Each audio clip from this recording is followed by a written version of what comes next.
Indian cricket team के head coach Gautam गंभीर ने आज इंडिया की ऑल टाइम ओडीआई 11 बनाई है। और हैरत की बात यह है कि इस टीम में उन्होंने दो ऐसे प्लेयर्स को नहीं लिया जो कि करंट टीम के बहुत बड़े प्लेयर हैं, लेजेंड प्लेयर्स हैं। और उनको ना लेना इस लिहाज से भी इंपॉर्टेंट है कि उनके साथ गौतम गंभीर का जो रिलेशनशिप है वो इंडियन क्रिकेट टीम की परफॉर्मेंस और उनके फ्यूचर के लिए बहुत जरूरी है। तो उनके बारे में गौतम गंभीर का अगर ये माइंडसेट है तो ये बहुत हैरानी की बात है, क्योंकि कोई भी दुनिया का प्लेयर अगर अपनी ऑल टाइम इंडिया बेस्ट 11 बनाता तो उसमें वो उनको जरूर शामिल करता।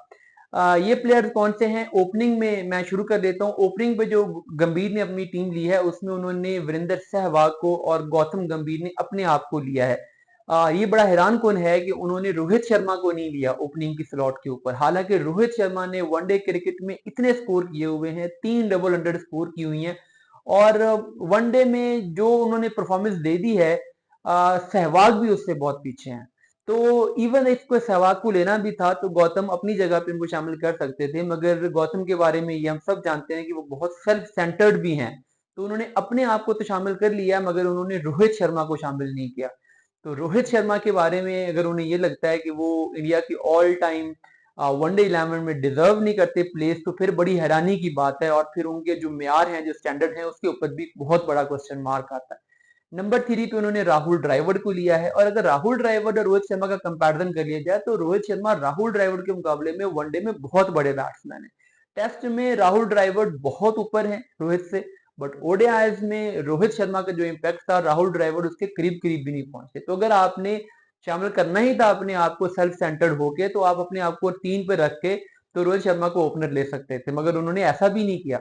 फिर नंबर 4 पे उन्होंने सचिन को लिया है। हालांकि सचिन वनडे क्रिकेट में मिडिल ऑर्डर के बैट्समैन नहीं है, वो ओपनर हैं। तो अब उनको ओपनर रहना चाहिए था, तो होना तो ये चाहिए था कि सचिन और रोहित ओपनर आते, ना सहवाग इस लिस्ट में बनते हैं, ना ही इसमें गौतम बनते हैं। तो लेकिन उन्होंने अपने आप को लेके सचिन को अपनी पोजीशन को एडजस्ट करने के लिए सचिन को नीचे मूव किया नंबर 4 पे और रोहित को वैसे ही निकाल दिया। 5 पे उन्होंने विराट कोहली लिए हैं और विराट कोहली नंबर 3 के बैट्समैन है, लेकिन चौके ऊपर अपने आप को एडजस्ट करना था और सचिन को नीचे लाना था और ड्राइवर को भी एडजस्ट करना था, तो इसलिए विराट को नंबर 5 पे ले जाना पड़ा, हालांकि वो नंबर 3 बनते थे। तो ये सारी गड़बड़ कर दी उन्होंने टॉप ऑर्डर की और बिल्कुल इलॉजिकल टीम उन्होंने बनाई। नंबर 6 पे हॉवेवर उन्होंने युवराज सिंह को लिया, बिल्कुल ठीक है। हम सब जानते हैं कि वो जिस तरीके से उनका इम्पैक्ट रहा है उनकी जगह बनती है। आल्दो के इसमें सौरव गंगोली को शामिल नहीं किया गया। लेकिन ये है कि अगर ऑन मेरिट भी टीम बनती तो ऊपर रोहित शर्मा और सचिन आते, फिर विराट आते, तो सौरव 4 पे जा सकते थे, क्योंकि वो 3 पे बैटिंग करते रहे हैं तो एक आधा नंबर जस्ट हो सकता था। लेकिन बहरहाल उनको भी ना लेना बड़ा हैरानकुन फैसला है। 5 पे फिर यूवी आते, वो आ रहे हैं, तो इस लिहाज से यूवी को उन्होंने नंबर 6 पे लिया है। 7 पे उन्होंने महेंद्र सिंह धोनी लिए हैं, राइटली तो बिल्कुल ठीक है।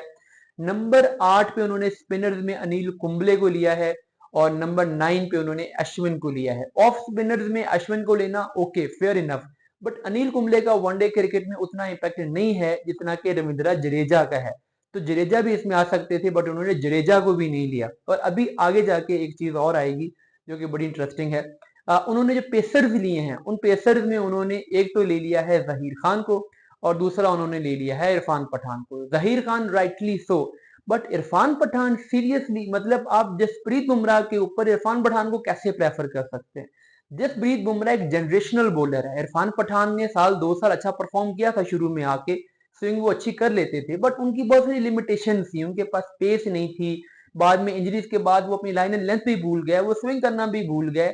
करियर के 2 साल वो अच्छा खेले, उसकी बुनियाद पे आप जसप्रीत बुमराह को निकाल सकते हैं ओडीआई 11 में से। मतलब मुझे तो यकीन नहीं आता कि ये भी डिसीजन लिया जा सकता है। तो गौतम गंभीर ने बड़ी दिलचस्प पिक्स की हैं।